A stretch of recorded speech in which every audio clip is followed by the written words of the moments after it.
شعبان المعظم کا مہینہ شروع ہو چکا ہے۔ شعبان میں ہمیں کیا کرنا چاہیے؟ رسول اللہ صلی اللہ علیہ وسلم کا معمول کیا تھا؟ شعبان المعظم کی فضیلت کیا ہے؟ اس حوالے سے آج کی اس ویڈیو میں ہم جاننے کی کوشش کریں گے۔ شعبان المعظم وہ عظمت والا مہینہ ہے جس کی بہت زیادہ فضیلت بیان فرمائی ہے۔ رسول اللہ صلی اللہ علیہ وسلم نے ارشاد فرمایا کہ رمضان اللہ کا مہینہ ہے اور شعبان میرا مہینہ ہے، اور آپ صلی اللہ علیہ وسلم اس مہینے میں، شعبان کے مہینے میں کثرت سے عبادت کیا کرتے تھے، اور باقی مہینوں سے بہت زیادہ عبادت کرتے، عبادت میں زیادہ جو ہے کوشش کرتے، جستجو فرماتے۔ اور حضرت اسامہ بن زید رضی اللہ تعالیٰ عنہ سے روایت ہے، فرماتے ہیں کہ میں نے رسول اللہ صلی اللہ علیہ وسلم کو شعبان کے علاوہ باقی مہینوں میں اتنی زیادہ عبادت کرتے ہوئے نہیں دیکھا۔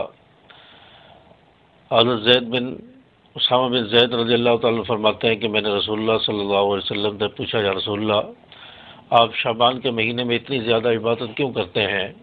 باقی مہینوں میں آپ اتنی زیادہ عبادت نہیں کرتے۔ آپ صلی اللہ علیہ وسلم نے ارشاد فرمایا کہ شعبان وہ مہینہ ہے جو رجب اور رمضان کے درمیان آتا ہے، یعنی رجب اور رمضان کے درمیان کا مہینہ ہے، اور لوگ اس سے غافل ہیں۔ اور آپ صلی اللہ علیہ وسلم فرمایا کہ اس مہینے میں بندے کے اعمال، لوگوں کے اعمال اللہ کے ہاں پیش کیے جاتے ہیں۔ میں اس لیے کثرت سے روزے رکھتا ہوں، کثرت سے عبادت کرتا ہوں کہ میرے اعمال جب اللہ کے سامنے پیش ہو، اللہ کی بارگاہ میں جائیں، تو میں اس وقت روزے کی حالت میں ہوں، اور میرے اعمال روزے کی حالت میں اللہ کے سامنے پیش کیے جائیں۔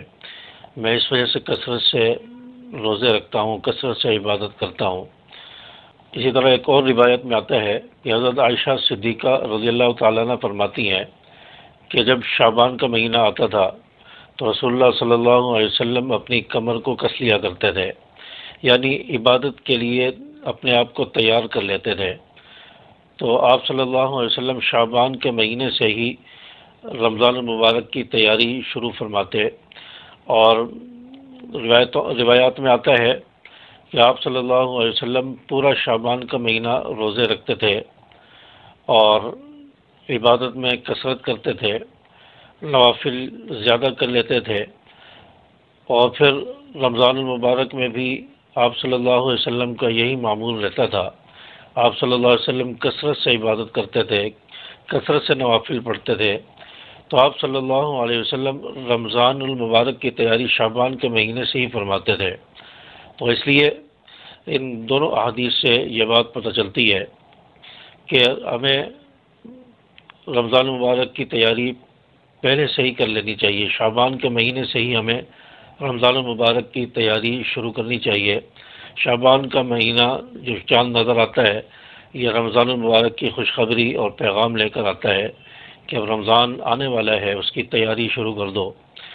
تو رمضان المبارک کی تیاری ہم ابھی سے شروع کر دیں، اپنے گناہوں سے معافی مانگیں، توبہ کریں، استغفار کی کثرت کریں، اور تاکہ ہمارے گناہ معاف ہو چکے ہوں، تو رمضان المبارک میں ہمیں عبادت کا ذوق اور شوق پیدا ہوگا۔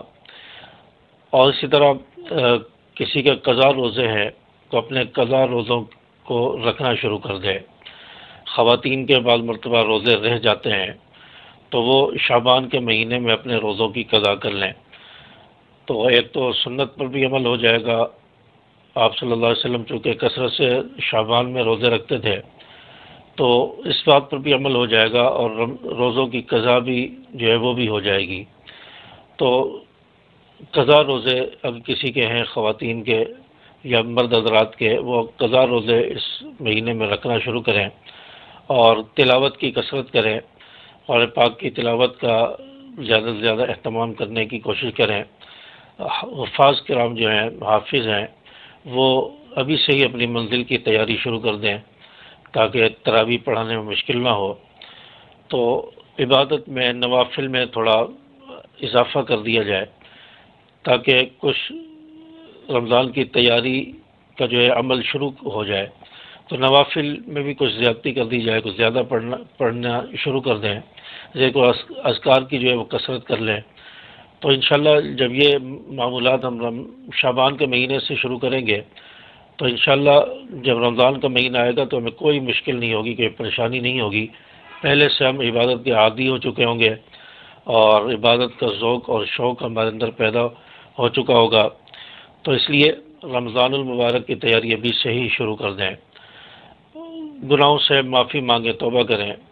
تو ہمارا حال تو یہ ہوتا ہے کہ رمضان کا چاند نظر آئے گا تو ہم نماز پڑھیں گے، توبہ کریں گے، تلاوت کریں گے. تو رمضان المبارک کا چاند نظر آتا ہے تو فوراً ہی انسان جو ہے صحیح راستے پر نہیں آتا، فوراً ہی عبادت کا دل اس کو نہیں کرتا، فوراً ہی وہ جو ہے گناہوں سے بچنے کی جو عادت ہے، جو گناہوں سے بچنے کا جو جذبہ ہے وہ انسان کے اندر اتنا جلدی پیدا نہیں ہوتا. اس کی مثال ایسے ہے جیسے ہم پنکھا چل رہا ہے، اس کے بٹن کو ہم آف کرتے ہیں تو فوراً ہی پنکھا نہیں رک جاتا بلکہ چلتا رہتا ہے، کافی دیر تک گھومتا رہتا ہے، پھر جا کر پنکھا بند ہوتا ہے، رکتا ہے. تو اسی طرح ہم جب اپنے گناہوں کا بٹن آف کریں گے، رمضان المبارک کا چاند دیکھنے کے بعد بٹن کو آف کریں گے تو اب یہ گناہوں کا پنکھا چلتا رہے گا، کئی دن تک چلتا رہے گا، 5-6 دن 10 دن ایسے ہی گزر جائیں گے. پھر اس کے بعد عبادت کا ذوق پیدا ہوگا، پھر رمضان ختم ہونے والا ہوگا تو فوراً ہی جو ہے عبادت میں دل نہیں کرے گا، فوراً ہی عبادت کا ذوق و شوق پیدا نہیں ہوگا. تو اس لیے فرمایا کہ پہلے سے ہی اپنا بٹن جو ہے آف کر دو، شعبان میں ہی اپنے گناہوں کا بٹن آف کر دو، اور تاکہ رمضان المبارک کا چاند نظر آئے تو یہ پنکھا گناہوں کا یہ بند ہو چکا ہو، رک چکا ہو، اور عبادت کرنے میں لطف آئے، سرور آئے، مزہ آئے. تو آپ صلی اللہ علیہ وسلم پہلے سے ہی شعبان کے مہینے سے ہی رمضان کی تیاری فرماتے. تو ہمیں بھی اس چیز کا اہتمام کرنا چاہیے. شعبان کا چاند نظر آ چکا ہے اور رمضان المبارک اگلا مہینہ ہے، تو ہمیں دعا کرنی چاہیے کہ اللہ تعالیٰ میں رمضان کا مہینہ عطا فرمائے، رمضان کی بابرکت گھڑیاں یہ اللہ تعالیٰ میں عطا فرمائے. اس کے لیے دعا کرنی چاہیے. اللہ تبارک و تعالیٰ میں سمجھ عمل کی توفیق عطا فرمائے. السلام علیکم ورحمۃ اللہ.